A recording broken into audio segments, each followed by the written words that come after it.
জয় রাধা মাধব কুঞ্জ বিহারী গোপীজন বল্লভ গিরিবরধারী।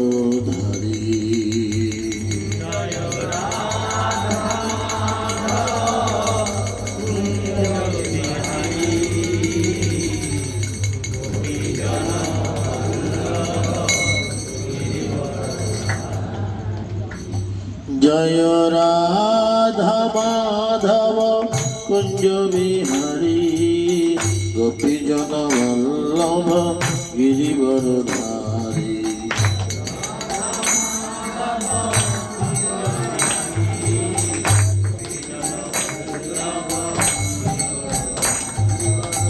যশোদানন্দন ব্রজজন রঞ্জন যশোদা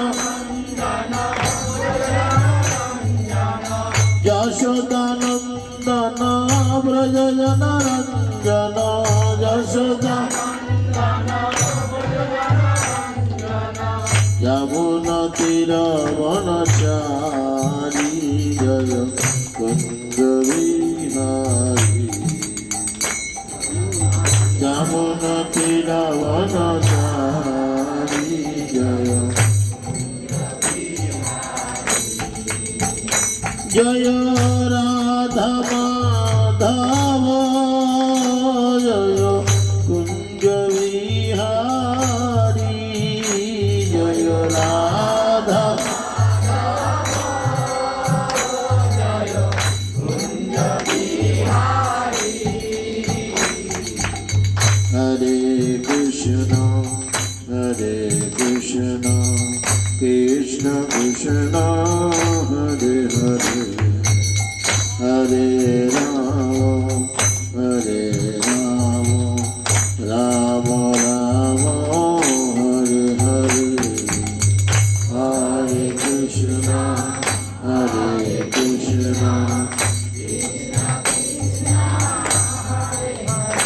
হরে।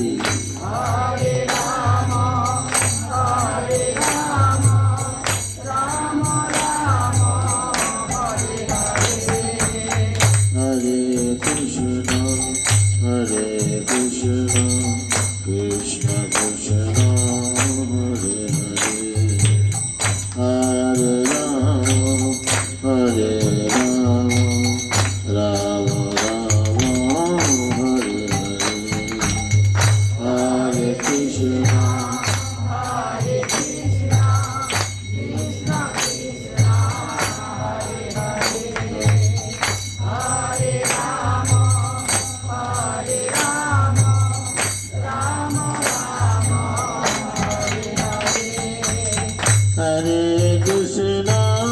Hare Krishna Krishna Krishna Hare Hare Hare Rama Rama Rama Hare Hare. Hare Krishna Krishna Krishna Hare Hare. Hare Rama Rama Hare Krishna Krishna Krishna Hare Hare. Hare Rama Rama Rama Hare Hare. Hare Krishna Krishna Hare Hare. Hare Rama Rama Rama Hare Hare. Hare Krishna Krishna Krishna Hare Hare.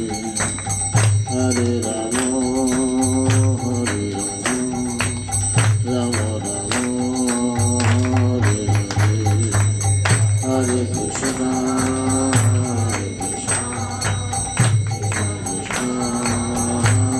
Hare Rama Hare Rama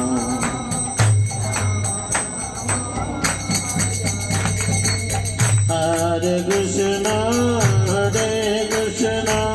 Krishna Krishna Hare Hare Hare Rama Rama Rama Hare Hare Hare Krishna Krishna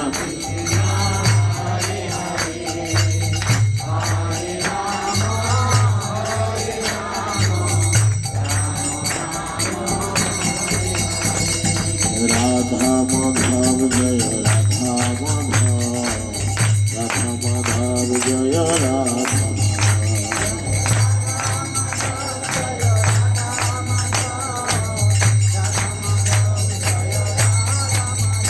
Jaya Gauranitai Panchatattva Jaya Gauranitai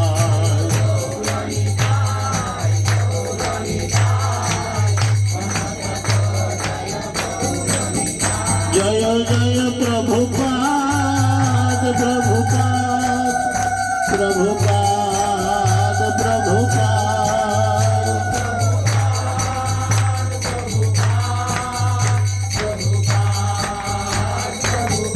Jaya Jaya Gurudev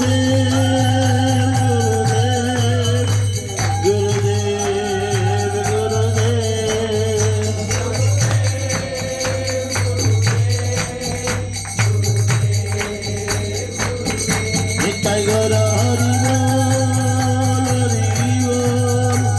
Hari Bol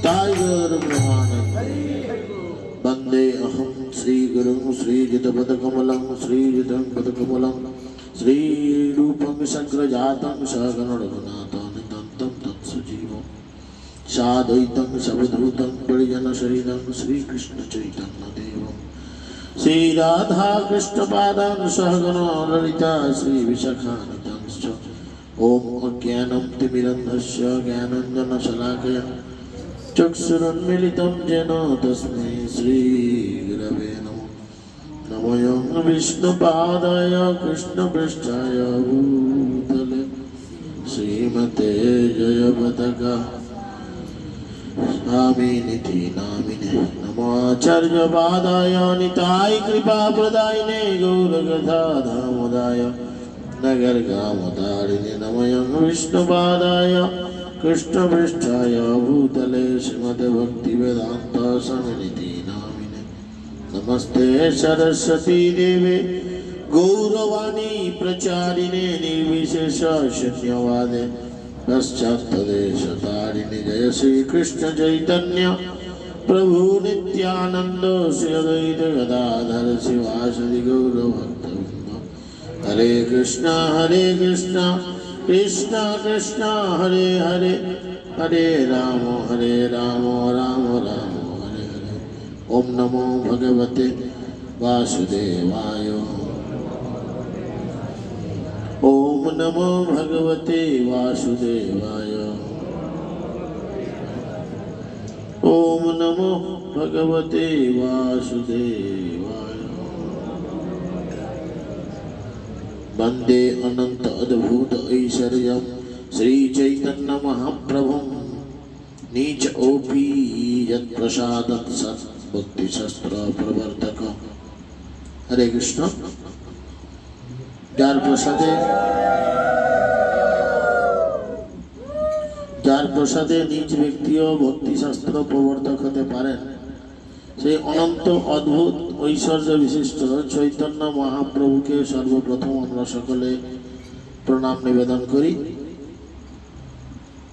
জয় জয় শ্রী চৈতন্য জয় নিত্যানন্দ জয় অদ্বৈত চন্দ্র জয় গৌর ভক্তবৃন্দ। তো আমরা আজকে একটি বিশেষ মহাপ্রভুর পার্ষদ বর্গের লীলা শ্রবণ করার চেষ্টা করব। তো লীলা কথা শুরু করার প্রারম্ভে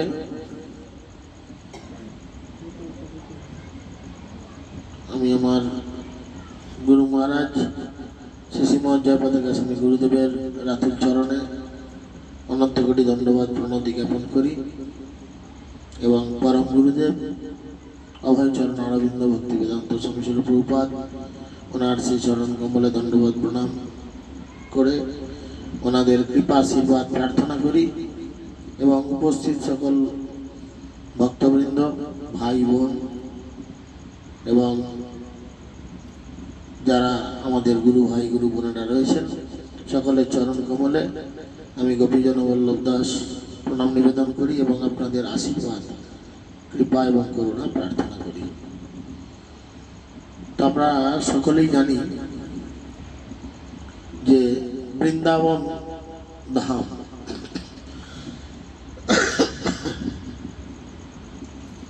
তো এই বৃন্দাবন সকলের নাম শুনেছেন। বৃন্দাবন বৃন্দাবন কিসের জন্য বিখ্যাত? বৃন্দাবনে রাধাকৃষ্ণের জন্য বিখ্যাত, তাই না? তো এই যে বৃন্দাবনে আমরা এখন যে গিয়ে সমস্ত মঠ মন্দির বা অন্যান্য যা কিছু দর্শন করছি এ সবই কিন্তু মহাপ্রভু এবং তার পারিষদ বর্গের কৃপা। কারণ মুঘল আমলে কি করেছিল, তখন মুসলমানরা বৃন্দাবনের সমস্ত মন্দিরগুলিকে ভেঙে তছনছ করে দিয়েছিল, সমস্ত বিগ্রহগুলোকে এখান থেকে তাই বৃন্দাবনের অধিবাসীরা সরিয়ে নিয়ে চলে গেছিল। বেশিরভাগই জয়পুর বা ইত্যাদি অন্যান্য রাজ্যে নিয়ে চলে গেছিল। এখন বৃন্দাবনে যেগুলো যা আছে বেশিরভাগই মানে ডুপ্লিকেট বিগ্রহ। তো যাই হোক, এই বৃন্দাবনে সব থেকে এই মন্দিরগুলোকে পুনরুদ্ধার করার পেছনে বা ভগবান শ্রীকৃষ্ণের এই যে ধাম বা এই যে লীলাস্থলী যেগুলো আমরা এখন গিয়ে দেখছি, রাধাকুণ্ড, শ্যামকুণ্ড, গিরি গোবর্ধন, বংশীবট, কালিয়াদহ, দ্বাদশ আদিত্য টিলা, বিভিন্ন মন্দির, তাই না? সব কিছু মহাপ্রভুর দুইজন সৈনিক সেনাপতি ভক্ত তারা উদ্ধার করেছিলেন মহাপ্রভুর অর্ডারে। মহাপ্রভু অর্ডার দিয়েছিলেন। তো তাদের মধ্যে আমরা আজকে একজনের কাহিনী করব,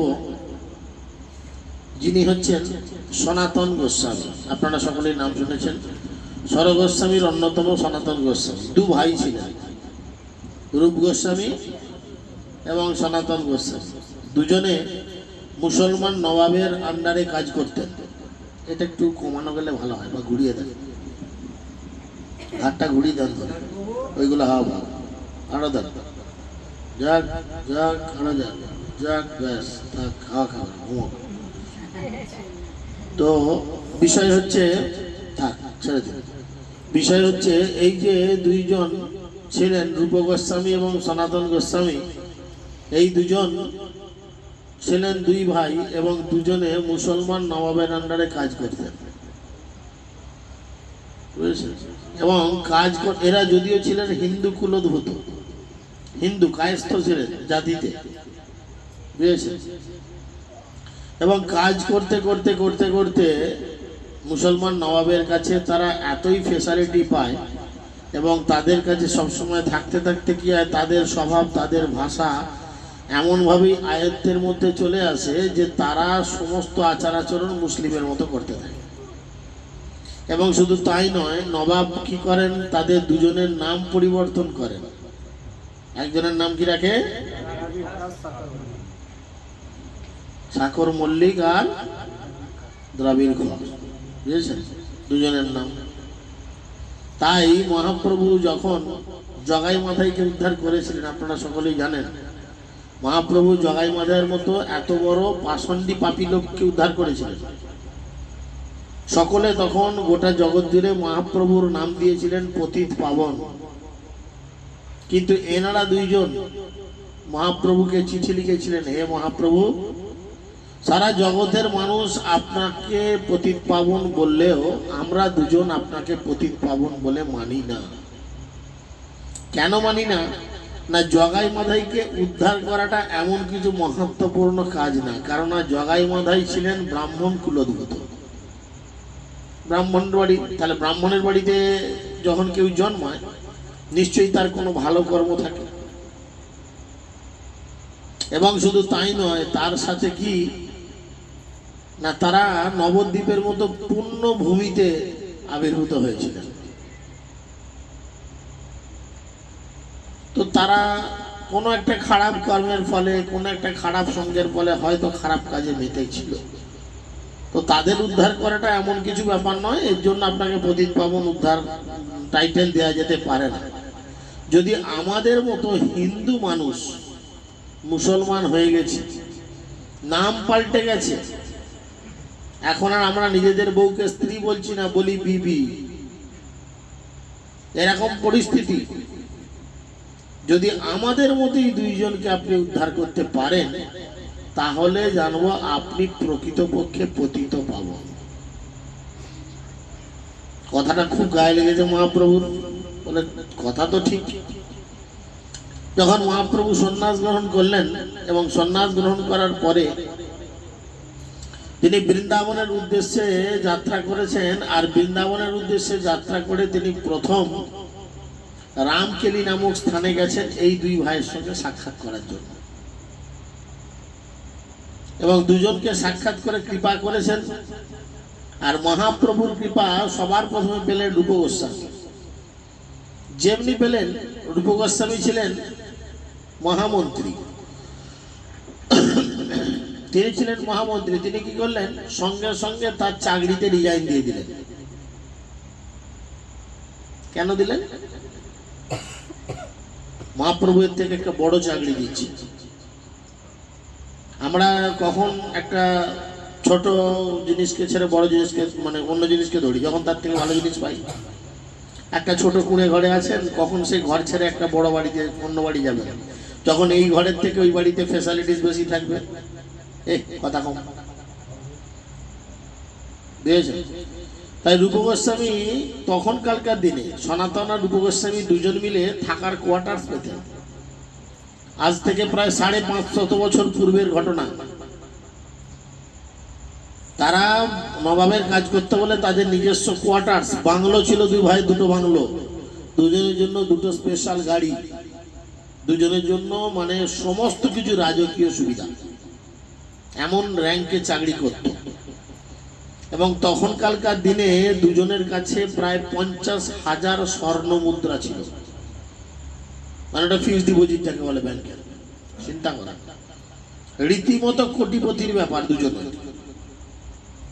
তো মহাপ্রভু গিয়ে এমন ডোজের ইঞ্জেকশন দিয়েছে দুজনকে। প্রথম ডোজেই কাজ হয়ে গেছে কার? রূপ গোস্বামী। রইল ঝোলা, চললো ভোলা। তো চাকরি ফাকরি আমি করতে পারবো না বলে লিখে নবাবের কাছে রিজাইন লেটার ধরিয়ে দিয়ে, ও নবাব হ্যাঁ বলবে কি না বলবে দেখার দরকার নেই, গেল চলে। বুঝতে পেরেছেন? কোথায় গেল? এলাহাবাদ। এলাহাবাদ অপেক্ষা করছেন। মহাপ্রভু বলেছেন, আমি যাচ্ছি এলাহাবাদে তোমার সঙ্গে সাক্ষাৎ করব। গেল, ও শুনতে এসেছে, অত আপনারা উতলা হচ্ছেন কেন?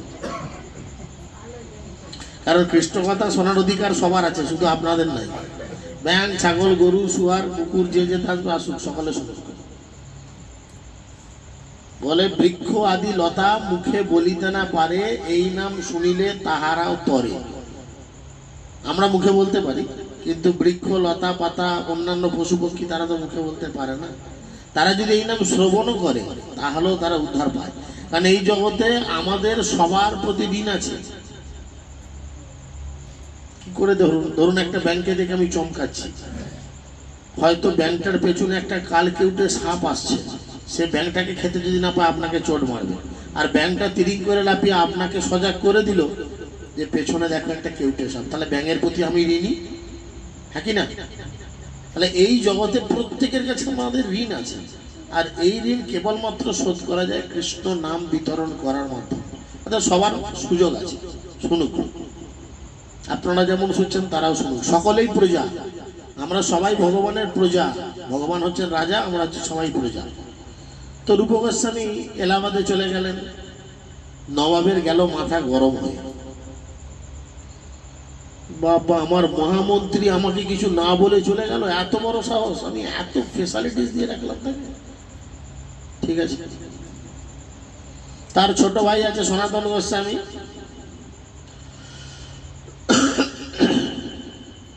তাকে কি করলো জিজ্ঞেস করলো, কি দাদার মতো তোমার আবার মাথা পাগলা রোগ ধরেনি তো? সনাতন গোস্বামীর হাব ভাব আচার আচরণ দেখে নবাবের খুব একটা ভালো ঠেকল। তাই নবাব কি করলো, সনাতন গোস্বামীকে রাগ দেখিয়ে জেলে বন্দি করে দিল। যাও থাকো জেলে বন্দি। এবার দেখো, সেই কথাতে আছে, বাংলা একটা চলিত কথা আছে, গাই বাছুরে ভাব থাকলে কি করে? বনে গিয়েও দুধ দেয়, তাই না? এখানে মহাপ্রভু হচ্ছে গাই আর সনাতন গোস্বামী বাছুর। গাই দেখেছে হামালেছে, বাছুর দুধ খাবি আয়। বাছুর কি আর বেঁধে রাখা যায়? এই জেলের মধ্যে ভরেছে।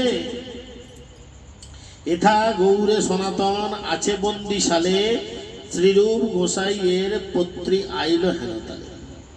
সনাতন গোস্বামীর কাছে গৌরের বন্দিশালায় ছিলেন, তখন ছিল রূপ গোস্বামীর কাছ থেকে একটি পত্র এলো, একটি চিঠি এলো। পত্রী পাইয়া সনাতন আনন্দিত হইলা, যবন রক্ষক পাশ কহিতে লাগিলা।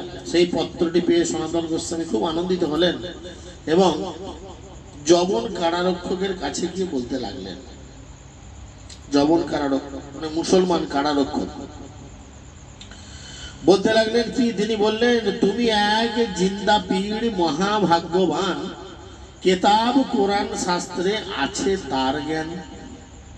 তাকে গিয়ে বলছে তুমি হচ্ছে এক জিন্দা পীর, মুসলমানদের বড় দেবতা বা ভগবানের সমতুল্য বলে তারা পীরকে মনে করে, পীর পীর ঠাকুরকে ভাবে।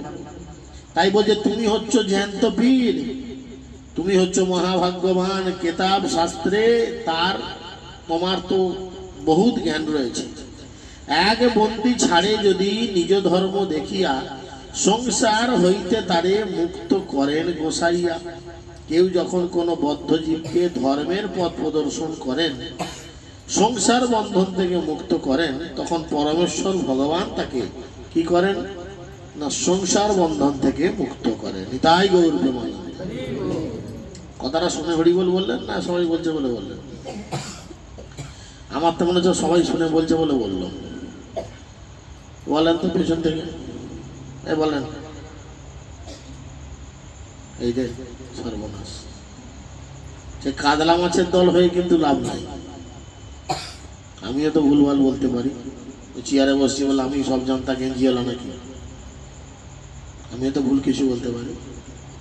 এখানে তিনি বলছেন যে কেউ যখন কোনো বদ্ধ জীবকে ধর্মের পথ প্রদর্শন করে, ধরুন এই যে আমরা এত প্রচার করছি, বদ্ধজীব আজ থেকে 2 বছর আগে চলে যাও, সম্বল্লভপুরে বা বালিদিয়ানগঞ্জ এলাকায় কোনো ভক্ত ছিল? সেরকম কোনো ভক্ত ছিল না। ধীরে ধীরে প্রচার হয়েছে, এখানে ভক্ত বেড়েছে। তাহলে জীবকে ধর্মের পথ প্রদর্শন যদি কেউ করে, তাকে সংসার বন্ধন থেকে মুক্ত হতে সাহায্য করে। আমি যদি আপনাকে ভক্ত বানাই আর এই সংসার বন্ধন থেকে বেরিয়ে আসার জন্য চেষ্টা করি, তাহলে আমার সংসার বন্ধন ঘুচিয়ে দেবে স্বয়ং ভগবান। এটা শুনে প্রচার করবো না, ঘরে বসে থাকবো? বুঝেছেন? তাই তিনি বলছেন, এই উক্তি থেকে মনে হয় রাজমন্ত্রী সনাতন গোস্বামী সেই কারারক্ষীটিকে প্রতারণা করার চেষ্টা করছে। কারারক্ষীটি ছিল অল্প শিক্ষিত, যে কারাগারে পাহারা দিচ্ছে সে অত শিক্ষিত নয়। এবার দেখবেন মানুষ কখন গর্বে গর্বিত হয়, যখন তাকে একটু ভালো কথা বলা হয়। তুই কি ভালো, আমি দেখতে পাচ্ছি তুই দারুণ ব্যাপার, তার যখন প্রশংসা করা হয় বিশাল কিছু ব্যাপার, গর্বে বুকটা একদম ফুলে গেল। তাই তাকে বলছে তুমি হচ্ছে জিন্দা পীর। ব্যাস, তার তো একদম বুক ফুলে গেছে, আমি জিন্দা পীর? হ্যাঁ, তুমি কত ভালো মানুষ, তুমি জানো একজন মানুষকে যদি সংসার বন্ধনের পথে বার করতে পারো তাহলে কত ভালো, ইত্যাদি বলে তাকে বুঝিয়েছে। অ্যাকচুয়াল এই যে মায়া, আমি কদিন ধরে ক্লাসে বলছিলাম আমাদের ওদিকে, আমাদের যে সমস্ত টাউনের ক্লাসগুলো হচ্ছে, মায়ার অ্যাকচুয়াল দুরকম শক্তি। কি কি কি কি শক্তি? মায়ার দুরকম শক্তি। একটা শক্তিতে মায়া কি করবে, আপনার সঙ্গে খারাপ কাজ করে আপনাকে কনফিউজ করবে। আবার একটা শক্তিতে কি করবে না, আপনাকে ভালো কাজ করিয়ে বুঝতেই দেবে না যে আপনি ভুল। একটা শক্তির নাম হচ্ছে কি না প্রক্ষেপাত্তিকা শক্তি, আর একটা হচ্ছে আবরণিত্তিকা শক্তি। প্রক্ষেপাত্তিকা শক্তি এ কি করবে না আপনার পক্ষে ভালো কিছু করাবে। আপনার মনে মনে সে একটা গল্প ছিল, বলছিলাম একজন 4:30টায় প্রতিদিন মঙ্গল আরতি করে।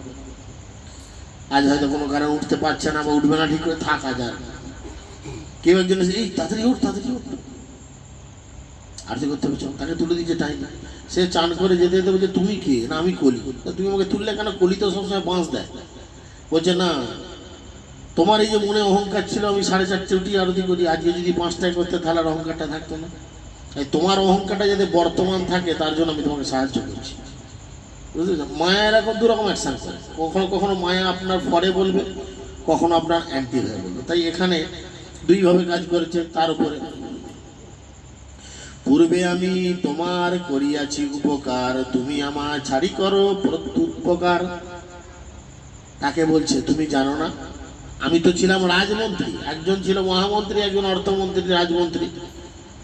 তা আমি তো তোমার অনেক উপকার করেছি। কোনো দিন তুমি কামাই করেছো, সবার তো একটা প্রেজেন্ট খাতা থাকে, চাকরি করছি মানে সেখানে সই করতে হয়। তুমি কোনোদিন অ্যাবসেন্ট ছিলে, তোমার সেই মাইনে আমি দিয়ে দিয়েছি, মনে আছে? পূর্বে আমি তোমার করিয়াছি উপকার, তুমি আমার ছাড়ি করো প্রত্যুপকার। 5 সহস্র মুদ্রা তুমি করো অঙ্গীকার, পুণ্য অর্থ 2 লাভ হইবে তোমার। আমি তোমাকে 5000 স্বর্ণ মুদ্রা দিচ্ছি। মানে ঘুষ এখনো ছিল, তখনও ছিল, চিন্তা করে। কিন্তু উনি কি কাজের জন্য ঘুষ দিচ্ছেন? উনি মহাপ্রভুর কাছে যাবেন, উনি আর গৃহে থাকতে পারছেন না। মহাপ্রভু একজন রোজ যা দিয়েছে, একজন চলে গেছে, ইনি যাবেন। তো তোমাকে 5 সহস্র মুদ্রা আমি দিচ্ছি, তোমার পুণ্য হবে, আমাকে ভক্তি জীবনে এগিয়ে দিচ্ছ, তোমার পুণ্য হবে, আর তার সাথে সাথে তোমার অর্থ উপকারও হবে, টাকাও পাবে। তুমি টাকাও পাবে, পুণ্যও পাবে, দুটোই পাবে, তোমার দুটোই লাভ। তবে সেই যবন কহে শুনো মহাশয়, তোমারে ছাড়িব কিন্তু করি রাজ ভয়। তোমাকে যে ছেড়ে দেবো কিন্তু রাজার কঠিন অর্ডার, বিশাল ভয় লাগছে, যদি কিছু ধরে ফেলে তাহলে আমাকে প্রাণদণ্ড দেবে। সনাতন কহে তুমি না করো রাজ ভয়, দক্ষিণে গিয়াছে যদি লেউটি আলয়, তাহারে কইও সেই বাহ্যকৃত্যে গেল, গঙ্গার নিকট গঙ্গা দেখি সেই ঝাঁপ দিল। সেই শিখিয়ে দিচ্ছে।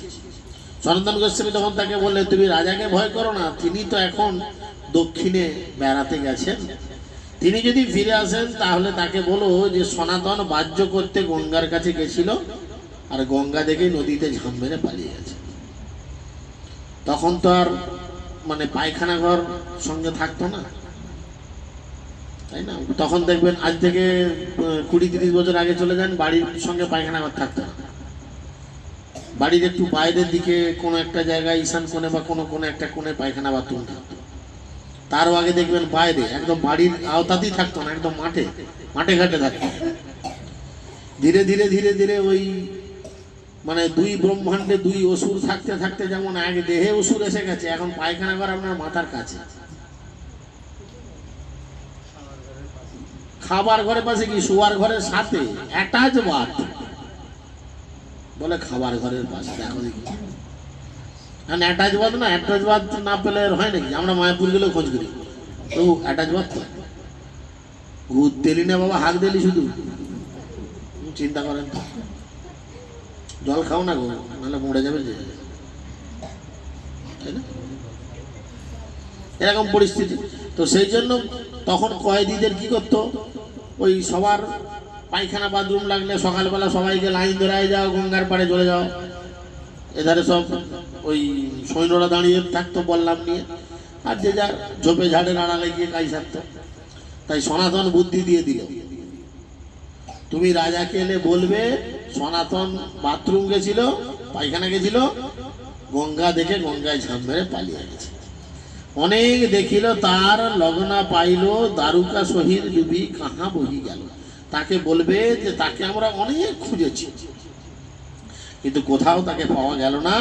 বাঁধন সহ সেই যে নদীতে ডুব দিল, কোন দিকে যে কি ভেসে গেল খুঁজেই পেলাম না। সেই হিন্দি সিনেমার মতো প্ল্যান করা আছে। সনাতন গোস্বামীর যে জীবনী রয়েছে, আমাদের মায়াপুরে যে বই পাওয়া যায় দেখবেন, মোটা একটা বই, 3 গোস্বামী। তো বৃন্দাবনের 3 গোসাই বলে একটা, সরি বৃন্দাবনের 6 গোসাই বলে একটা গ্রন্থ আছে। সেখানে সনাতন গোস্বামীর যে জীবনী দেওয়া রয়েছে, এই জেল থেকে পালাবার সময় কাকার ছেলেকে সেট করে রেখেছে, তার নাম হচ্ছে অনুপম। মানে একদম পুরো হিন্দি সিনেমার নকল যাকে বলে। জেল থেকে আসামি পালাবে, বাইরে জেলের বাইরে গেলে গাড়ি রেডি থাকে বা নৌকা রেডি থাকে, যেমন হিন্দি সিনেমায় দেখায় না, একদম সেম অ্যান্ড ইকুয়াল সিন। ছদ্মবেশ ধরে চলে যাবে, চাপ দাড়ি নিয়ে মহাপ্রভুর কাছে যাবে, এরকম অনেক ঘটনা আছে। দেখা যাক আজকে কদ্দূর কি হয়। হ্যাঁ, কিছু ভয় নাহি আমি এদেশে না রব, দরবেশ হইয়া আমি মক্কাতে যাইব। তোমার ভয় পাওয়ার কোনো কারণ নেই, কারণ আমি এদেশে থাকবো না, আমি দরবেশ হয়ে মক্কায় চলে যাব। মানে ও হিন্দুদের, সরি ও মুসলমানদের লোক, ওকে মুসলমান সংক্রান্ত সেবার কথা বললো খুশি হবে। আমি মক্কা মদিনা চলে যাবো, এদেশে থাকবো না, আমার টিকিটি এখানে কেউ খুঁজে পাবে। তথাপি যবন মন প্রসন্ন না দেখিলা, 7,000 স্বর্ণ মুদ্রা তার আগে রাশি কইল। 5,000-এ যখন মন ভরছে না, ঠিক আছে যাও, আরো 2,000 বাড়ি দিলাম, কতক্ষণ থাকবে? বেশ, লোভ হইল যবনের মুদ্রা দেখিয়া, রাত্রে গঙ্গা পার কইল দারুকা কাঠিয়া। এত টাকা, 7,000 স্বর্ণ মুদ্রা, সে মাইনে পায় হয়তো মানে 10 কি 20 কি 100 স্বর্ণ মুদ্রা, একসঙ্গে 7,000 স্বর্ণ মুদ্রা, ব্যাপারটাই আলাদা। হ্যাঁ, সেই মুদ্রা দেখে যবনের বড় লোভ হলো এবং রাত্রে সনাতন গোস্বামীর বন্ধন কেটে সে তাকে গঙ্গা পার করে দিতে চল। গরদ্বার পথ ছাড়িয়া নাড়ে তাহা যাইতে, রাত্রি দিন চলি আইল পত্রা পর্বতে। রাজপথ দিয়ে না গিয়ে সনাতন গোস্বামী দিন রাত পায়ে হেঁটে পাত্রা পর্বতে এসে পৌঁছালেন। কি জন্য এত কষ্ট করছেন? কি জন্য? শুধু ভগবানকে পাওয়ার জন্য। চিন্তা করে দেখুন। আর আমরা মনে করি ভগবানকে পাওয়া খুব সোজা, একটু ছবি বসিয়ে দিলাম, একটা মালা দিয়ে দিলাম, একটা ধূপ ফুপ দেখিয়ে দিলাম, খুব সোজা। ভগবানকে পাওয়ার জন্য কত কষ্ট করেছেন দুজন, কি রাজকীয় জীবন ছিল। রাজার ছেলে যাকে বলে সেরাম হালে থাকতো। পরবর্তীকালে 2 ভাই শুধু লজ্জা নিবারণের জন্য কৌপিন পরতেন, শুধু কৌপিন, আর শরীরে কিছু না। চিন্তা করে দেখুন, ভিভিআইপি ব্যক্তিত্ব ছিল দুজনের। তথা এক ভৌমিক হয় তার ঠাঁই গেলা, পর্বত পার করো আমা বিনতি করিলাম। সেখানে এক ভৌমাধিকারীর কাছে গিয়ে তিনি তাকে বিনীতভাবে অনুরোধ করলেন যে আমাকে দয়া করে পর্বতের পথ দিয়ে পার করে দিন। বুঝতে পারা গেল? সেই ভূঁইয়ার সঙ্গে হয় হাত গণিতা, ভুয়ার কানে কহে সেই জানিয়েই কথা, ইহার ঠাঁই সুবর্ণের অষ্টমহর হয়। শুনি আনন্দিত ভূঁইয়া সনাতনে কয়, রাত্রে পর্বত পার করিব নিজ লোক দিয়া, ভোজন করহ তুমি রন্ধন করিয়া। এখন সেই যে ভূঁইয়ার একজন হাত গণক ছিল, হাত দেখতে পারত। সে ভূঁইয়ার কানে কানে এসে বলল, এর কাছে 8খানা সোনার কয়েন আছে। মানে যেমন দেখবেন বর্ডার পার করার জন্য অনেক লোক থাকে, কিন্তু একটা সোজা পথে ভিসা পাসপোর্ট করে একদম ইমিগ্রেশন হয়ে পার করানো হয়। আবার এক পথে আছে কিছু না, 20, 50, 100 টাকা দিলেই আপনাকে বর্ডার পার করে দেবে, এরম জায়গাও আছে। তো ইনি তো চোরা পথে যাচ্ছেন, ইমিগ্রেশন হয়ে গেলে তো ধরা পড়ে যাবে, বুঝতে পেরেছেন? তাই তিনি কি করেছেন, সব স্বর্ণমুদ্রা ওখানে দিয়ে যার কাটছে, এখনো 8টা স্বর্ণমুদ্রা আছে, কিন্তু বলেননি। আর এদের পার করে দেওয়ার টিমের মধ্যে একজন হাত ফাত দেখতে পারে, সে এখন টুক করে বুঝতে পেরে গেছে, ও বাবা, এর কাছে 8টা সোনার কয়েন আছে। তো দলের যে সর্দার তাকে বলে দিয়েছে। তাই শুনে আনন্দিত হইয়া ভূঁইয়া সনাতন গোস্বামীকে বলল, রাত্রে আমি আমার লোক দিয়ে আপনাকে পর্বত পার করে দেব, এখন আপনি রন্ধন করে ভোজন করুন। এত বলি অন্ন দিল করিয়া সম্মান, সনাতন আসি তবে কইল নদী স্নান, 2 উপবাসে কইলা রন্ধন ভোজনে, রাজমন্ত্রী সনাতন বিচারিল মনে, এই ভূঁইয়া কেনে মরে এত সম্মান করে। এত চিন্তি সনাতন ঈশানে পুছিল, তোমার ঠাঁই জানি কিছু দ্রব্য আছয়, ঈশান কহে মোর ঠাঁই 7 মোহর হয়। হঠাৎ করে সনাতন গোস্বামী বলছে, আমাদের এত খাতির করছে কেন? একটা বাংলা কথায় প্রচলিত কথা আছে, অতিভক্তি চোরের লক্ষণ। এত খাতির কেন করছে? এবার যেজন কৃষ্ণ ভজে সে তো চতুর, তার মানে কিছু একটা ব্যাপার আছে। আমার কাছে তো তেমন কিছু নেই। ঈশান বলে একজন ছিল, কে যে পার করছে, ঈশান পকেটে কিছু আছে? বলে, হ্যাঁ প্রভু, ওই 7-8টা সোনার মুদ্রা আছে। বলবো, আচ্ছা আচ্ছা আচ্ছা, ওই জন্যই এত কিছু কেস। শুনি সনাতন তারে কহিয়া ভৎসন, সঙ্গে কেন আনিয়াছ এই কালো জম? হ্যাঁ, তিনি বলছেন, সঙ্গে আমরা যাচ্ছি পারমার্থিক কাজের জন্য, তুমি এই টাকা পয়সা মোহর এগুলো হচ্ছে কাল জম, কাল শত্রু, এগুলোকে সঙ্গে এনেছেন। দেখেন, আমরা গৃহত্যাগ করতে পারি না, এর এটাও একটা কারণ। আমার এত বড় বাড়ি, এসি লাগানো, হ্যাঁ, এত বড় গাড়ি, ব্যাংকের এত ব্যালেন্স, কি করে ঘর ছাড়ি না? ভক্তি জীবন করার জন্য উনি সঙ্গে সঙ্গে বলছে, এগুলো কালজম। তবে সেই 7 মোহর হস্তেতে করিয়া ভূঁইয়ার কাছে যাইয়া করে মোহর ধরিয়া, এই 7 সুবর্ণ মোহর আছিল আমার, ইহা লইয়া ধর্ম দেখি পর্বত কর পার। 7টা মোহর নিয়ে ভূঁইয়ার হাতে দিল। কারণ ভূঁইয়া এত খাতির করছে, মানে মাঝরাতে হয়তো মেরে দিয়ে এগুলো আদায় করে নেবে, তার থেকে তার হাতে গিয়ে আগে দিয়ে দিল, বাবা তুমি রাখো, আর দয়া করে আমাকে এই পর্বতটা তুমি পার করে দাও। রাজবন্দী আমি গরদ্দার যাইতে না পারি, পূর্ণ হবে পর্বত আমার দেহ পার করি। বলছে, আমি তো রাজবন্দী ছিলাম, রাজার জেলে কয়েদি ছিলাম, আমি সরাসরি ওই গড় পার করতে পারবো না, তাই তোমাকে প্রার্থনা করছে আমাকে এই পর্বত পার করে দাও।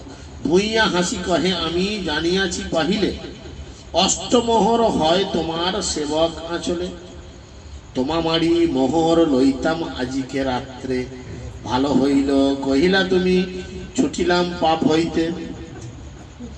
তখন সে বলছে, হ্যাঁ ভালোই করেছো, তুমি মোহরগুলো আমাকে দিয়ে দিয়েছো, নাহলে আমার তো প্ল্যান ছিল আজ রাতে তোমাকে ফিনিশ করে মোহরগুলো নিয়ে নেয়। যাই হোক, আমি লোক মারার পাপ থেকে তো বেঁচে গেলাম, সন্তুষ্ট হইলাম, আমি মোহর না লইব, পুণ্য লাগি পর্বত তোমা পার করি দেব। ঠিক আছে, তোমার এই আচরণ আমি সন্তুষ্ট হয়েছি, তোমার কাছ থেকে মোহর টোহর নেব না, আমি তোমাকে এই পথ, এই পর্বত পার করে দিব। গোসাই কহে, কেন কেহ দ্রব্য লইবে আমা মারি, আমার প্রাণ রক্ষা কর দ্রব্য অঙ্গীকারী। তখন সনাতন গোসাই বলছে, না ভাই, এই টাকা পয়সা তুমি রাখো, আজকে তুমি হয়তো সোজা ভাষায় বুঝে আমাকে ক্ষমা করলে, আবার রাস্তায় কেউ ঘিরবে এই টাকার জন্য, হয়তো কোনোদিন আমাকে মেরেই দেবে, তার থেকে কিছু নাই, কিছু করবে না, ছেড়ে দেবে। তার থেকে তুমি এটা নিয়ে নাও। তবে ভূঁইয়া গোসাইয়ের সঙ্গে চারি পাইক দিল, রাত্রে রাত্রে বনপথে পর্বত পার করিল। তবে পার হইয়া গোসাইয়ের পুছিল ঈশানে, জানি শেষ দ্রব্য কিছু আছে তোমার স্থানে। তখন চারজন রক্ষী দিল, দিয়ে পর্বত পার করালো। আর মহাপ্রভু সনাতন গোস্বামী ঈশানকে জিজ্ঞেস করলো, আমি জানি যে তোমার কাছে আরো কিছু মালকড়ি রয়েছে। ঈশান কহে, এক মোহর আছে অবশেষ। 7টা দিয়েছে, আর সে হাত গুনে জেনেছে কটা। এই বলছে তার মানে একটা আছে। গোসাই কহে, মোহর লইয়া চাহো তুমি দেশ। আমাকে একদূর পর্যন্ত পার করে দিয়েছে, এর জন্য তোমায় অসংখ্য ধন্যবাদ। ওই একটা মোহরকে বিক্রি করে তুমি বাড়ি ফিরে যাও। তারে বিদায় দিয়া গোসাই চলিল একলা, হাতে কারোয়া ছিঁড়াকান্তা নির্ভরে হইয়া। ঈশানকে বিদায় দিয়ে সনাতন গোস্বামী একলা চলতে লাগলেন। তার হাতে ভিক্ষা পাত্র আর পরনে ছেঁড়া কাঁথা। দরবেশ, দরবেশ মানে হচ্ছে কি, ছদ্মবেশ ধারণ করেছে। ছদ্মবেশ, ভিখারি, কেউ চিনবে না। হ্যাঁ, এখন তিনি নির্ভয় হলেন। চলি চলি গোসাই তবে আইল হাজিপুরে। এই হাজিপুর লয়, সন্ধ্যাকালে বসিল এক উদ্যান ভিতরে। সেই হাজিপুরে রহে শ্রীকান্ত তার নাম, গোসাইয়ের ভগ্নিপতি করে রাজকাম। হাঁটতে হাঁটতে সনাতন গোস্বামী হাজিপুরে পৌঁছালেন। সেখানে সন্ধ্যাবেলা তিনি এক উদ্যানে বসলেন। সেই হাজিপুরে রাজকার্যে যুক্ত সনাতন গোস্বামীর ভগ্নিপতি শ্রীকান্ত 3 লক্ষ মুদ্রা রাজা দিয়াছে তার স্থানে। ঘোড়া মূল্য লইয়া পাঠায় পথসার স্থানে। রাজা শ্রীকান্তকে 3 লক্ষ মুদ্রা দিয়েছিলেন এবং শ্রীকান্ত ঘোড়া কিনে বাদশার কাছে পাঠালেন। ভঙ্গি উপর বসি সেই গোসাইয়ের দেখিল, রাত্রে একজন সঙ্গে গোসাইয়ের পাশ আইল। 2 জনে মিলি তথা ইষ্ট গোষ্ঠী কহিল, বন্ধন মোক্ষণ কথা গোসাই সকল কহিল। শ্রীকান্ত ডঙ্গির উপরে বসছিলেন, তখন তিনি সনাতন গোস্বামীকে দেখতে পেলেন। এবং রাত্রিবেলা, দিনের বেলা আসলে লোকে চিনে যাবে, তাই রাত্রিবেলা অন্ধকারে একজন সঙ্গীকে নিয়ে শ্রীকান্ত তার ভগ্নিপতি আসলেন তার আত্মীয়ের কাছে। এবং সনাতন গোস্বামী তাকে তার কারামোচনের সমস্ত বৃত্তান্ত খুলে বললেন। তেহা কহে, দিন 2 রহ এই স্থানে, ভদ্র হও, ছাড়ো এই মলিন বসন। এখানে 2-3 দিন থাকো, আর এরকম উল্টো পাল্টা ড্রেস ছাড়ো। দাড়ি টাড়ি কামাও, চুল টুল কাটো, আর আমি ছেঁড়া টেরা ড্রেস বাদ দাও, দিয়ে বেশ নর্মাল ড্রেস পর। গোসাই কহে, এতক্ষণ ইহানা রহিব, একক্ষণ ইহানা রহিব, গঙ্গা পার করি দেহ এক্ষণে চলিব। সনাতন গোস্বামী উত্তর দিলেন, আমি এখানে 1 মুহূর্তের জন্য থাকবো না, কারণ এই জায়গা আমার জন্য নিরাপদ নয়। দয়া করে তুমি আমাকে গঙ্গা পার করে দাও, আমি এখনই এই স্থান থেকে চলে যাই। যত্ন করি তিহা এক ভটকম্বল দিল, গঙ্গা পার করে দিল। গোসাই চলিল। এই ভটকম্বল নিয়ে শেষে মহা কীর্তিকলাপ আছে মহাপ্রভুর সঙ্গে। যত্ন করি শ্রীকান্ত সনাতন গোস্বামীকে একটি পশমের কম্বল দিলেন এবং তাকে গঙ্গা পার করে দিলেন। মানে বেশ একটু দামি, কি বলে শীতকালে গায়ে যেগুলো দেওয়া হয়, র্যাগ নয় গো, কি বলে গো, ব্ল্যাঙ্কেট। আমরা বাংলা বলতে পারিনি, ব্ল্যাঙ্কেট বলি। যাই হোক, বুঝে গেল। বেশ বেশ দামি ব্ল্যাঙ্কেটের মতো একটা দিয়েছে। ভিখারির কাছে দামি ব্ল্যাঙ্কেট, কিরে কোথায় ঝাললি জিজ্ঞেস করতে লোকে, অথচ সে তো ভিখারি নয়, আর তার ভগ্নিপদ, সেও কোটিপতি, সে দিয়েছে সম্বন্ধীকে ভালো কম্বল, আর সে গায়ে জড়িয়ে নিয়ে গেছে। হ্যাঁ, গোসাই চললো। তবে বারাণসী গোসাই আইল কত দিনে, শুনি আনন্দিত হইল প্রভুর আগমনে। কিছুদিন রাস্তা চললো, চলতে চলতে এসে পৌঁছালো বারাণসী, বেনারস। আর সেখানে গিয়ে শুনলেন, আরে মহাপ্রভু তো এখন বেনারসি অবস্থান করছেন। মনের মধ্যে বড় আনন্দ। চন্দ্রশেখরের ঘরে আসি দাঁড়েতে বসিলা, মহাপ্রভু জানি চন্দ্রশেখরে কহিলা। দাঁড়িয়ে এক বৈষ্ণব হয় বলা হো তাহারে। চন্দ্রশেখর দেখে বৈষ্ণব নাহি কো দাঁড়ে। সনাতন গোস্বামী ঘুরতে ঘুরতে জানতে পেরে যে চন্দ্রশেখর আচার্যের বাড়িতে মহাপ্রভু অবস্থান করছেন, আর মহাপ্রভু হচ্ছেন স্বয়ং ভগবান, তিনি অন্তর্যামী। তিনি চন্দ্রশেখর আচার্যকে বলছেন, চন্দ্রশেখর এই যাও তো, দরজায় একজন বৈষ্ণব এসেছে, তাকে নিয়ে এসো। সে গেছে, গিয়ে দেখে বৈষ্ণব কোথা, এই তো ভিখারি।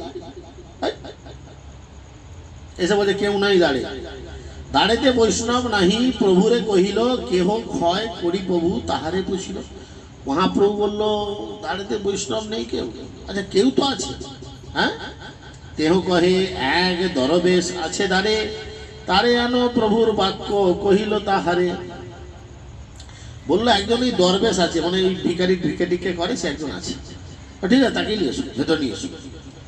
প্রভু তোমার বলায় আইস দরবেশ, শুনি আনন্দিত সনাতন করিলা প্রবেশ। সনাতন গোস্বামীর কাছে গিয়ে চন্দ্রশেখর আচার্য বলছে, এই দরবেশ যাও, তোমাকে মহাপ্রভু ডাকছে। কেমন হবে? এক্ষুনি তোমাকে যদি এসে বলে কৃষ্ণ ঘুম ঘুম চোখ ছাড়ো, নাকে সুড়ি দাও, দিয়ে ঘুম ছাড়িয়ে চলো, তোমাকে ভগবান ডাকছে, কেমন লাগবে? ভগবান ডাকছে, ঘুম তো কোথায় ছুটে যাবে সঙ্গে সঙ্গে, ভগবান ডাকছে। সনাতন গোস্বামী পাগলের মতো এর জন্য ছুটে আসছে, আর যখন এসে দরজায় এসে বলছে যাও, তোমাকে মহাপ্রভু ডাকছে, খুব আনন্দ। প্রভু তোমায় বলে, তাহার অঙ্গনে দেখি প্রভু ধাইয়া আইল, তবে তারে আলিঙ্গন করি প্রেমাবিষ্ট হইল। তিনি তো চেনেন, রতনে রতন চেনে, সুহার চেনে কচু, একটা কথা আছে। তিনি মহাপ্রভু চেনেন তার ভক্তকে, তাই সঙ্গে সঙ্গে সনাতন গোস্বামী ওই অবস্থায় রয়েছে, এক মুখ দাঁড়িয়ে, ছেঁড়া জামা কাপড়, একটা ভালো কম্বল গায়ে দিয়ে। মহাপ্রভু ছুটে গিয়ে সনাতন গোস্বামীকে আলিঙ্গন করলেন, প্রেমাবিষ্ট হলেন। প্রভুর স্পর্শে প্রেমাবিষ্ট হইল সনাতন, মোড়ে না ছুঁইয় কহে গদ গদ বচন। সনাতন গোস্বামীর কত বড় দৈনতা, সনাতন গোস্বামীর কত বড় দৈনতা দেখুন।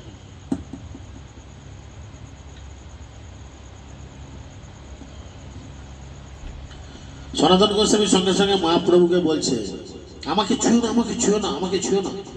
কেন বলছেন? আমি মুসলিম বাড়ি থেকে আসছি, আমি জাতিতে মুসলিম হয়ে গেছি, আমার নাম মুসলিম হয়ে গেছে, আমি পবিত্র নয়, তুমি আমাকে ছুঁয়ো না। বুঝলো? দুইজনে গলাগলি, রোদন অপার, দেখি চন্দ্রশেখরের হইল চমৎকার। মহাপ্রভু তো ছাড়বার পাত্র নয়, সে আলিঙ্গন করেছে। দুজনেই কান্না করছে, মহাপ্রভুও কান্না করছে, আর এও সনাতন গোস্বামীও কান্না করছে। আর চন্দ্রশেখর আচার্য দাঁড়িয়ে দাঁড়িয়ে মাথা চুল করছে। কি হলো কেসটা? মেলাতে হারিয়ে যাওয়া দুই ভাই নাকি, হঠাৎ দর্শন পেয়ে এত লাফালাফি, কি ব্যাপার বুঝতে পারে না।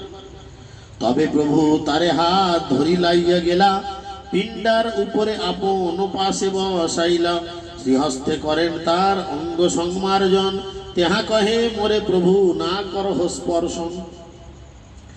মহাপ্রভু সনাতন গোস্বামীকে তুলে নিয়ে গিয়ে কোথায় রাখলো? তার পাশে, যেখানে মহাপ্রভু বসেছিলেন তার পাশে একটা চেয়ার দিয়ে বা টুল দিয়ে বা কিছু দিয়ে বসালো। বসিয়ে দিয়ে কি করলো? সনাতন গোস্বামীর পাগুলো টিপছে। কে টিপছে? হাত পাগুলো টিপে দিচ্ছে। আর সনাতন গোস্বামী তো কাঁদছে, হে প্রভু তুমি আমাকে স্পর্শ করো না, দয়া করো, আমাকে ছুঁয়ো না, আমি বড় অচ্যুত, আমাকে তুমি ছুঁয়ো না। হ্যাঁ, প্রভু কহে তোমার স্পর্শী আত্মপবিত্রিতে, ভক্তি বলে পার তুমি ব্রহ্মাণ্ড সরিতে। মহাপ্রভু যাই, তুমি চুপ করে বসবে। তোমাকে স্পর্শ করছি কেন না? আমার নিজেকে পবিত্র করার জন্য। চিন্তা করো, শুদ্ধ ভক্তের ভক্তিতে কত পাওয়ার, কত ক্ষমতা। স্বয়ং ভগবান বলছে, আরে বকবক করো না তো তুমি, আমি তোমাকে ছুটছি আমার নিজেকে পবিত্র করার জন্য। ভক্তি বলে পারো তুমি ব্রহ্মাণ্ড সদিতে। আমি জানি তোমার মধ্যে সেই ভক্তি আছে, যেই ভক্তির বলে তুমি সমগ্র ব্রহ্মাণ্ডকে উদ্ধার করিতে পারো। আমরা কীর্তনে বলি, ব্রহ্মাণ্ড তাড়িতে শক্তি ধরে জনে জনে। মহাপ্রভুর যে সৈনিকরা আছে না, মহাপ্রভুকে লাগবে না, একটা সৈনিক হলেই কাফি। এই গোটা পৃথিবীকে উদ্ধার করার জন্য। লক্ষ্য করে দেখুন, ছিল প্রভুপাদ একলাই কাঁপিয়ে দিচ্ছে দাদু বুড়ো বয়সে, আর আমাদের বুড়ো বয়সে বলেন হাঁটু যন্ত্রণা, পায়ে যন্ত্রণা। কোনো ভক্ত কি আজকে সাম্বল্যপুরে যাবি না, রবিবার বড় প্রোগ্রাম নাই বলো, সব ভক্তরাই তো যাচ্ছে। প্রভু অনেক দূরের রাস্তা, রাত্রি হয়ে যাবে, রাস্তা বড্ড খারাপ, কত ডোব কত গর্ত। হ্যাঁ বাবা, নরকে যা, রাস্তাটা অবশ্য সমান, কিছু করার নাই। চিন্তা করেন তাহলে আজকে যারা এসে পৌঁছালো না, একে রেডি করে ইউটিউবে দিয়ে হয়তো তারা শুনতে পাবে, আমাদের চ্যানেলে পাবে, কিন্তু সরাসরি একটা লাইভ জিনিসকে শ্রবণ করা, এতগুলো ভক্তের সঙ্গে বসে আর বাড়িতে বিছানায় হেলান দিয়ে, সোফায় হেলান দিয়ে, মোবাইলে ল্যাপটপে বা টিভিতে দেখা, এটার মধ্যে আকাশ পাতাল তরিতে বোঝা গেল। কারণ এই ভক্ত সঙ্গ করার জন্য সকলে অনন্ত কোটি জীবনদের প্রার্থনা করে, সকলে বলে, ব্রহ্মাও বলছে আমার যদি মনুষ্য জন্ম পাই, আমাকে যেন ভক্তদের মাঝে জন্ম দিও। সনাতন গোস্বামীও বারবার বলছেন কীর্তন, তাদেরও চরণ সেবী ভক্ত আমাকে কাদের সঙ্গে বাস দেবে, ভক্তদের সঙ্গে, বদমাইদের সঙ্গে। জন্মে জন্মে হয় আমার এই ইচ্ছা, প্রতি জন্মে আমি যেন ভক্তদের সঙ্গে করতে পারি।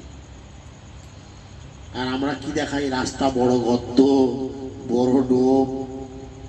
প্রভু আজকে মেঘলা আকাশ, যদি এই চরাং চরাং গরাম গরাম, সেদিনে বলছে আমাকে কি হবে, ভগবান যদি লিখে রাখে চরাং চরাং গরাম গরামই তোমার মৃত্যু, তুমি ঘরে থাকলে মরবে না, ভাবতে হবে। কারণ দেখুন, জীবনে সবকিছুর প্রয়োজন আছে। একটা ছেলে একটা মেয়ে যখন প্রেম করে না, তখন দেখবেন তাদের সাপের ভয় নাই, লোক ঠেকানোর ভয় নাই, কিছুর ভয় নাই, চলে গেছে তার সঙ্গে দেখা করতে, রাত নাই ভিদ নাই, যখন তখন যখন দেখেছে তখনই ছুটেছে, কোনো ভয় নাই। সেরকম ভগবানের সঙ্গে যখন আমাদের প্রকৃত প্রেম জন্মাবে, তখন এইসব এক্সকিউজেস আমাদের জন্য আর থাকবে না কিছু। আমার শরীর খারাপ, রাস্তায় গর্ত ডোব ইত্যাদি অনেক দূর, কিচ্ছু থাকবে না, বুঝেছেন? সেই জন্য প্রভু বলল, তুমি পারো ব্রহ্মাণ্ড সদিতে ভবদ্বিধা ভগবদ বিধা ভগবতা তীর্থভূতা স্বয়ং প্রভু তীর্থ কুরবন্তি তীর্থানি সন্তস্থেন গদাভৃতা। আপনার মতো ভাগবতরা নিজেরাই তীর্থ, মহাপ্রভু বলছেন আপনার মতো ভাগবতরা নিজেরাই তীর্থ, তাদের পবিত্রতার জন্য ভগবান সর্বদা তাদের হৃদয়ে অবস্থান করেন, এবং তাই তারা পাপীগণের পাপ দ্বারা মলিন তীর্থস্থানগুলিকে পবিত্র করেন। আমরা গঙ্গায় কেন যাই? ও মা, কেন যাও গঙ্গায়? চান করতে? তো বাথরুমও চান করা যায়, পাপ ধুতে আমরা গঙ্গায় যাই, পাপ ধুতে, তাই না? তো ধুতে ধুতে তো গঙ্গায় এক গাদা পাপ জমা হবে, তাহলে গঙ্গার এই পাপ কি করে আবার কে ধোবে? এমনি ধুয়ে যাবে? এমনি ধোবে?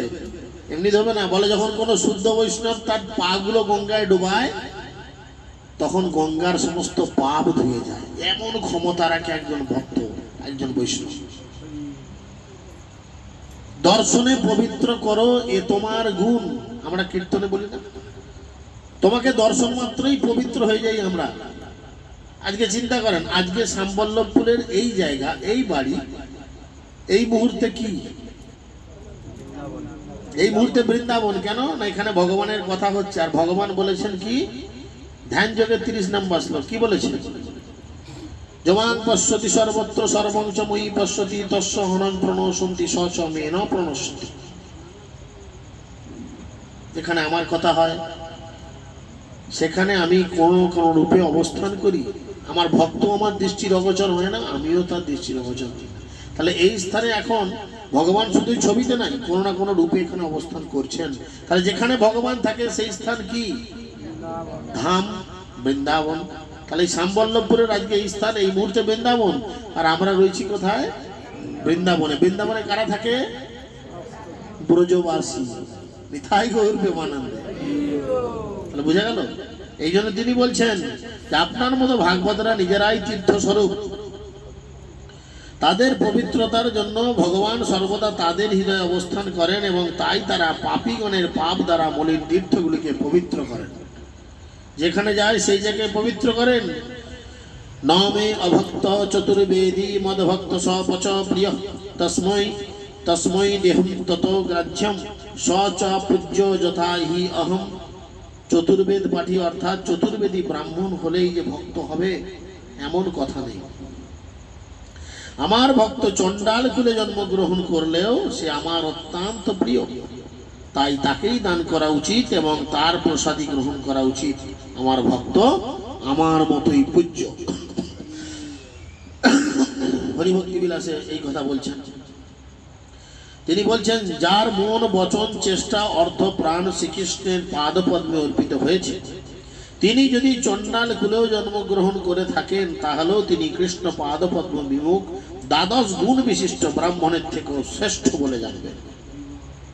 চিন্তা করেন, তার মানে কি, যে ব্যক্তি মন বচন মানে কথা চেষ্টা অর্থ প্রাণ সবকিছু শ্রীকৃষ্ণ নিবেদিত, সে যদি একদম মানে হিন্দুদের কি বলে ডোমের বাড়িতেও জন্মগ্রহণ করে, ডোমই তো আমাদের সব থেকে নিচু জাত, ডোমের বাড়িতেও যদি জন্মগ্রহণ করে তাহলেও তাকে 12 গুণ সম্পন্ন ব্রাহ্মণের থেকেও শ্রেষ্ঠ বলে জানবে। চিন্তা করো, মহাপ্রভু বলছেন, কেননা তিনি সপোজ কুলোদ্ভূত ভক্ত, স্বীয় কুলকে পবিত্র করবেন, কিন্তু অতি গর্বিত অভক্ত ব্রাহ্মণ তার নিজের কুলকেই উদ্ধার করতে পারবেন না। চিন্তা করে দেখেন,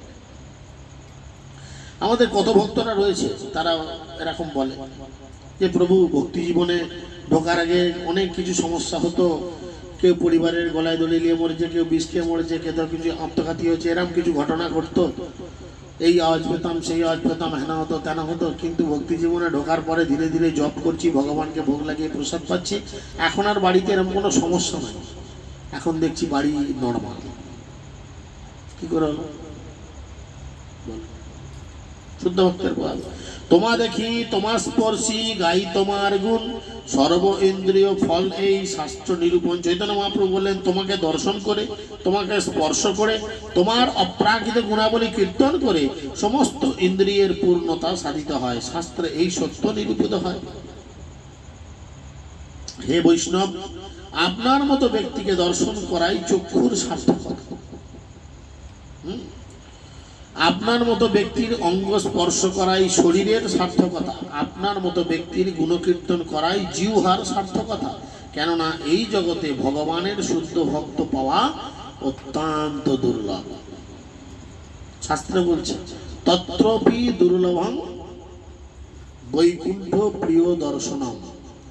বলছে ভগবানের দর্শন তো বড় দুর্লভ, ভগবানকে সহজে দেখা যাবে? পাওয়া যাবে না। তত্রপি দুর্লভং, তার থেকেও দুর্লভ দর্শন কি?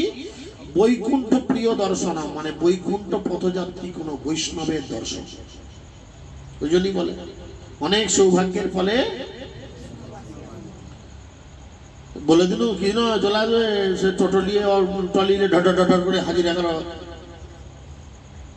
দেখুন মনে হয় এটা যে বলে দিলি চলে আসবে, কৃষ্ণকে হাঁড়িলে এখন 10-12 জন নিয়ে গিয়ে হাজিরে দেবে। এটাও সৌভাগ্যের বিষয়, এটাও সৌভাগ্যের বিষয় যে আমাদের সেই সৌভাগ্য আছে বলে আমাদের বাড়িতে একজন বৈষ্ণব আসছেন। তিনি যে লেভেলের বৈষ্ণবই হোক, বৈষ্ণবের 3টে লেভেল, কনিষ্ঠ মধ্যম উত্তম, তাই না? এত কহি প্রভু কহে শুনো সনাতন, কৃষ্ণ বড় দয়াময় পতিত পাবন, মহারৈরব হইতে তোমা করিলে উদ্ধার, কৃপার সমুদ্র কৃষ্ণ গভীর ও অপার।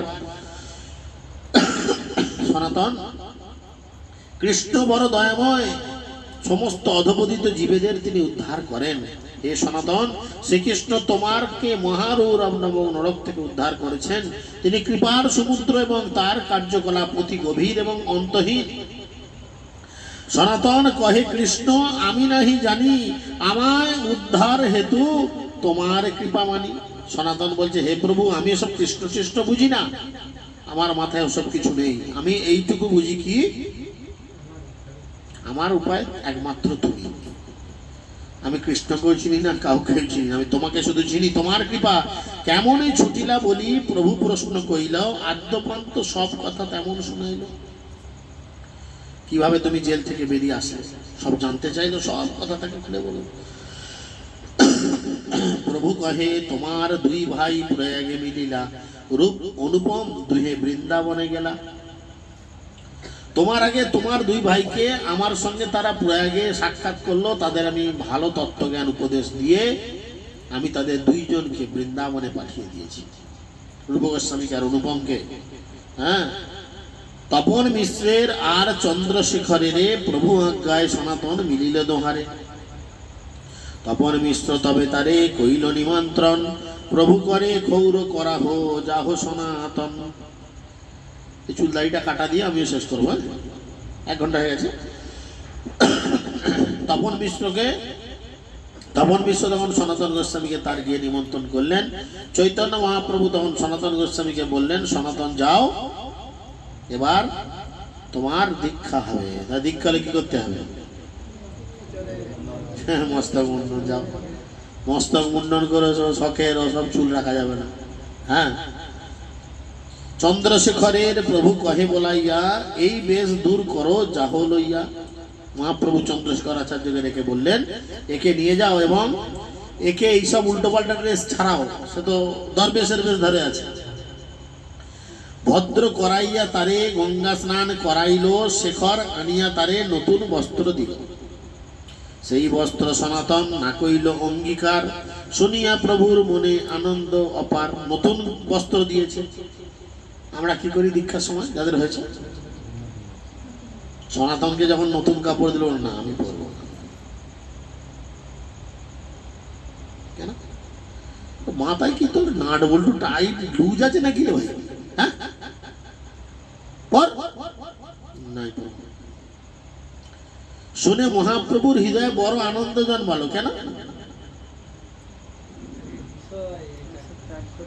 মধ্যাহ্ন করিয়া প্রভু গেল ভিক্ষা করিবারে, সনাতনে লইয়া গেল তপন মিশ্রের ঘরে। প্রাদ প্রক্ষালন করি ভিক্ষাতে বসিলা, সনাতনে ভিক্ষা দেহ মিশ্ররে কহিলা। মিশ্র কহে, সনাতনে কিছু কিন্তু আছে, তুমি ভিক্ষা করো, প্রসাদ তারে দিব পাছি।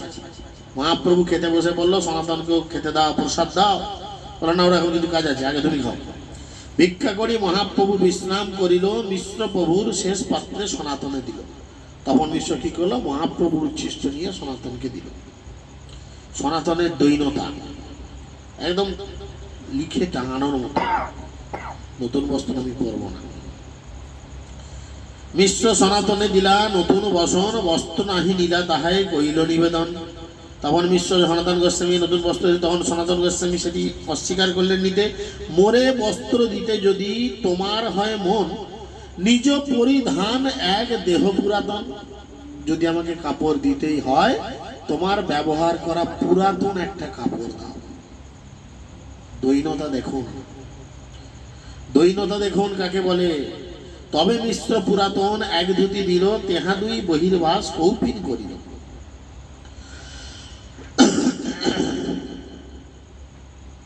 ইত্যাদি হলো। মহারাষ্ট্রীয় দিজে প্রভু মিলাইল সনাতনে, সেই বিপ্র তারে কইল মহানিমন্ত্রণে। সনাতন তুমি যাবৎ কাশিতে রহিবা, তাবৎ আমার ঘরে ভিক্ষা যে করিবা। সনাতন কহে, আমি মাধুকারী করিব, ব্রাহ্মণের ঘরে কেন একত্র ভিক্ষা লব। সনাতন গোস্বামী বললেন, আমি মাধুকারী করবো, মানে ভিক্ষা করে সারা জীবন কাটাবো। এমনি আসলে আমি নেব না, ভিক্ষে করব। ভিক্ষে করে ভগবান আমার জন্য যেটুকু আমার কপালে লিখেছে সেটুকু দিয়ে আমি নিজের জীবন অতিবাহিত করব। আমি ব্রাহ্মণের বাড়িতে এইভাবে ভিক্ষা করে ভিক্ষা পাবো না। সনাতনের বৈরাগ্যে প্রভুর আনন্দ অপার, ভেট কম্বল পানে প্রভু চাহে বারবার। সনাতনের তো এই বৈরাগ্য দেখে মহাপ্রভুর মনে বড় আনন্দ। মহাপ্রভু বারবার দেখছে, গায়ে সেই চকচকে কম্বলটাকে দিয়েছিল, কি নাম, শরৎচন্দ্রের এক চরিত্র ছিল, শ্রীকান্ত দিয়েছিল। তার দিকে বারবার চেয়ে দেখছে, বাবা বেশ ভালো একটা কম্বল তো। সনাতন জানিল এই প্রভুর না ভাই, ভোট ত্যাগ করিবারে চিন্তিল উপায়। সনাতন ভাবছ মহাপ্রভু দেখছে, মানে আমার এই ভালো কম্বলটা মহাপ্রভু ঠিক নিচ্ছে। এত চিন্তি গেলা গঙ্গায় মধ্যাহ্ন করিতে, এক গৌড়িয়া কান্থা ধুইয়া দিয়াছে শুকাইতে। মহাপ্রভু সনাতন সবাই মিলে গঙ্গায় চানে যাচ্ছে, আর গায়ে সেই কম্বলটা জড়ানো আছে, ভালো দামি বেশ ব্ল্যাঙ্কেট। দেখছে একজন গৌরীও কি করেছে, একটা ছেঁড়া কাতা গঙ্গার জলে খেয়েছে, শুকোতে দিয়েছে ঝোপঝাড়ে, বুঝেছেন? তারে কহে, ওরে ভাই এক কর উপকার, এই ভেট লইয়া এই কাঁথা দেহ। আর তাকে গিয়ে বলে, তুমি ভালো কম্বলটা নাও আর এই ছেঁড়া কাঁথা দাও। কি হবে সেই যে যার ছেঁড়া কাঁথা, সে কি ভাববে? এই লোকটা মাথা পাগলা আছে নাকি, ভালোটা দিয়ে ছেঁড়া কাঁথা নেয়? যারা দান করবে তারা দান করে দিয়ে চলে যায়, ছেঁড়া কাঁথা কে নেবে? মাথা পাগলা আছে নাকি? বুঝা গেল? সেই কহে, রহস্য করো প্রমাণিক হইয়া, বহুমূল্য ভেট দিবা কোন কেন কাঁথা লইয়া। সেই ভিক্ষুকটি তখন বলল, আচ্ছা মহাশয়, সম্ভ্রান্ত ভদ্রলোক হওয়া সত্ত্বেও কেন আপনি এইভাবে আমার সঙ্গে পরিহাস করছেন? হ্যাঁ, আমার ছেঁড়া কাঁথাটি নিয়ে কেন আপনি আপনার অত্যন্ত মূল্যবান ভোট কম্বলটি আপনি আমাকে দিচ্ছেন? তেহা কহে, রহস্য নহে কহি সত্য বাণী, ভেট লও তুমি দেহ মোড়ে, তোমার ওই ছেঁড়া কাঁথা খালি। এসব রহস্য নয়, ইয়ার কি নয়, তুমি এটা নাও, আমাকে তোমার ছেঁড়া কাঁথা দাও। এত বলি কাঁথা লইল ভোট তারে দিয়া, গোসাইয়ের ঠাঁই আইলা কাঁথা গলে দিয়া। এবার মহাপ্রভুর সামনে ছেঁড়া কাঁথাটা গায়ে দিয়ে আছি। মহাপ্রভু বুঝতে পারছে একটা পেয়েছি আমি শিষ্য। হ্যাঁ, প্রভু কহে, তোমার ভোট কম্বল কোথা গেলা? প্রভু পদে সব কথা গোসাই কইল। মহাপ্রভু জিজ্ঞেস করল, মহাপ্রভুকে সব বলল। প্রভু কহে, ইহা আমি করিয়াছি বিচার, বিষয় রোগ খণ্ডাইল কৃষ্ণ যে তোমার। মহাপ্রভু বলল, আমি এতক্ষণে বিচার করে দেখলাম, সত্যি সত্যি তোমার যে বিষয় রোগ, আমাদের সবার বিষয় রোগ আছে না? বিশাল রোগ এটা। হ্যাঁ, বিষয়ে যে প্রীতি এবে আছয় আমার, সেই মতো প্রীতি হোক চরণে তোমার। চিন্তা করো, সে কেন রাখিবে তোমার শেষ বিষয় ভোগ, রোগ খণ্ডি সদ্দৈব না রাখে শেষ রোগ। আর সে এমনই একটা ডাক্তার যে সে কোনো রোগকে বাঁচিয়ে রাখবে না। তাই তোমার বিষয় রোগকে সে খণ্ডন করলো। 3 মুদ্রার ভোট গায়ে মাধুকারী গ্রাস, ধর্মহানি হয় লোকে করে উপহাস। মূল্যবান ভেট কম্বল দিয়ে যদি আমি ভিক্ষে করতে যাই, তাহলে লোকে আমাকে দেখে উপহাস করবে, বাবা নিশ্চয়ই কোথাও চুরি করেছে। ভিখারির হাতে যদি আইফোন দেখেন, আপনি কি ভাববেন? এই রে কাজ ঝাড়লি, বলবেন কি রে কষ্ট করে যে পয়সা জমিয়ে কিনলি? বলবেন কি তা তো নাকি রে কাজ ঝাড়লি? হ্যাঁ, না কেউ দিয়েছে, না কাউকে বলে সাইজ করেছিস? গোসাই কহে, যেখন দিল কুবিষয়ে ভোগ, তার ইচ্ছায় গেল মোর শেষ বিষয়ে রোগ। মহাপ্রভুর কাছে তখন সনাতন গোস্বামী বলছেন, হে গোসাই, যে আমার কুবিষয় ভোগ, আমি যে এতদিন রাজ্যে শাসন করে কুবিষয়কে ভোগ করেছি, তার ইচ্ছাতেই আমার কি হলো না, এই বিষয় রোগ দূরীভূত হলো। প্রসন্ন হইয়া প্রভু তারে কৃপা কইল, তার কৃপায় প্রশ্ন করিতে তার শক্তি হইল। মহাপ্রভু তখন তার প্রতি কৃপা করলেন, তার প্রতি প্রসন্ন হলেন এবং তাকে কৃপা করে প্রশ্ন করার শক্তি দিলেন। প্রশ্ন করতে হবে, গীতাতে বারবার বলেছে, 4th অধ্যায় 32 নম্বর শ্লোক কি বলেছে? তদ্বিদ্ধি প্রণিব্রত নাও পরিপ্রশ্নে ন সেবয়, উপদেশ শান্তিতে জ্ঞানম জ্ঞানী ন তত্ত্বদর্শী। প্রশ্ন করতে হবে, তবে তোমাকে সে উত্তর প্রদান করবে। তো আমরা পরবর্তী ক্লাসে জানতে পারবো মহাপ্রভুর কাছে সনাতন গোস্বামী এমনকি মার্ভেলাস প্রশ্ন করলো, যার উত্তর দিয়ে সনাতন গোস্বামীকে তিনি দিব্য জ্ঞান হৃদয়ে প্রকাশ করালেন এবং তাকেও বৃন্দাবনে পাঠিয়ে দিলেন। আগামী দিন যেখানে ক্লাস হবে সেখানে আমরা এই বিষয়ে আলোচনা করব।